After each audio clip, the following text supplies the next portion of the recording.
In this video, we're going to go over the ultimate guide to wholesaling real estate leads. For starters, what is wholesaling? Wholesaling is getting a property under contract for a lower price, then flipping that contract to a potential end buyer for a higher price. That, in simple words, is the art of wholesaling real estate. Your leads. It's one of the most common questions in the industry. How do you get your leads? Several different ways. One of the ways that I recommend, PPC or PPL. Both the same, just a different model. They're both Google ads or YouTube ads. They're both ads. Again, it's just a different model of how you receive them on your side. Another way to receive leads is cold calling, text blasting, sending out mailers, whether it's handwritten or using a company like REI Mailer. You have MLS, you have door knocking, you have email marketing. There's all these channels where you can receive leads. There's all these channels where you can receive inbound leads, and likewise, you can generate a lead via outbound marketing. The difference between the two channels is inbound, they're coming in to you. So those leads are usually a lot easier or better to close. They're ready. They're usually expecting to get closed, so to speak. The outbound marketing, those you have to work a little more. You have to nurture a little bit. There's a lot more follow-up involved.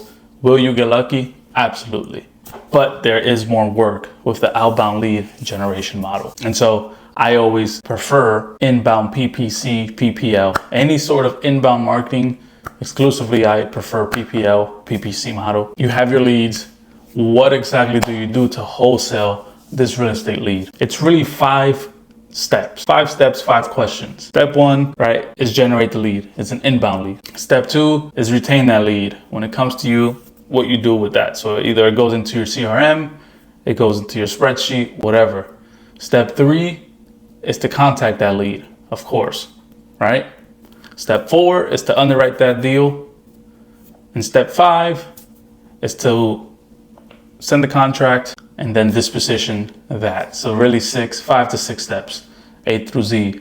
Now the 5 main questions that you're looking to ask is 1, whether it's an inbound or outbound lead. Hey John, are you still looking to sell that property on Main Street?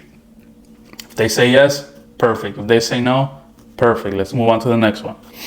Assuming they say yes. Question number 2. John, how much are you looking to get for that property?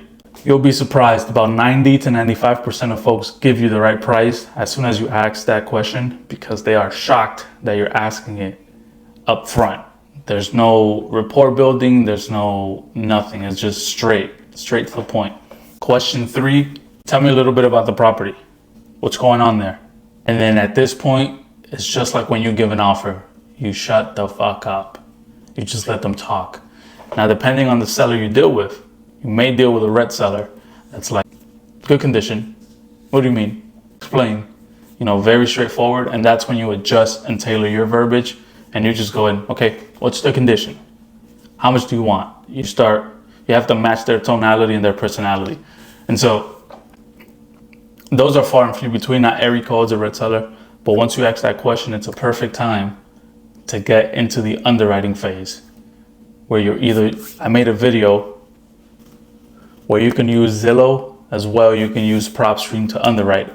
Zillow is the free way. PropStream, of course, you have to pay for on a monthly basis. I'll post those videos in the description below. After you're done underwriting, while they're telling you what's going on, you need to have the ability to listen, underwrite. It's an art, it's a skill that you have to master. Question number 4 is, John, how did you come up with the price of X? And they'll tell you. Either they'll tell you Zillow's estimate, they'll tell you, a realtor gave me that price, that's what they were listed for. They'll tell you, that's how much money I've put into it and what I want back. They'll tell you it's just a number I came up with. These are normal rebuttals that I receive when I ask that question. After that, the last and final question is, John, If I pay all cash, there's no realtors involved, no commissions, no fees, what do you think would be the best price you can do for me? And you shut up. Even if you sit there in awkward silence for 5 minutes, you just let them think, you let them talk, and they'll spit out a number for you. In the rare events this does happen where they literally have no number, one, because it's an inheritance, or two, they just don't know the market.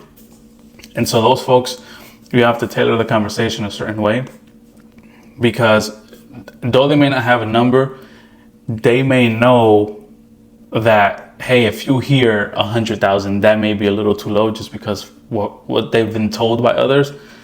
So everyone does have a number.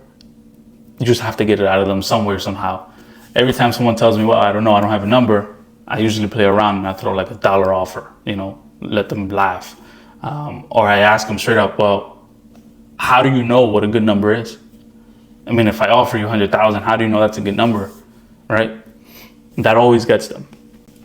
And so those are really the 6 steps and 5 main questions you should be asking on an inbound lead. And this literally is the guide to wholesaling real estate in 2024.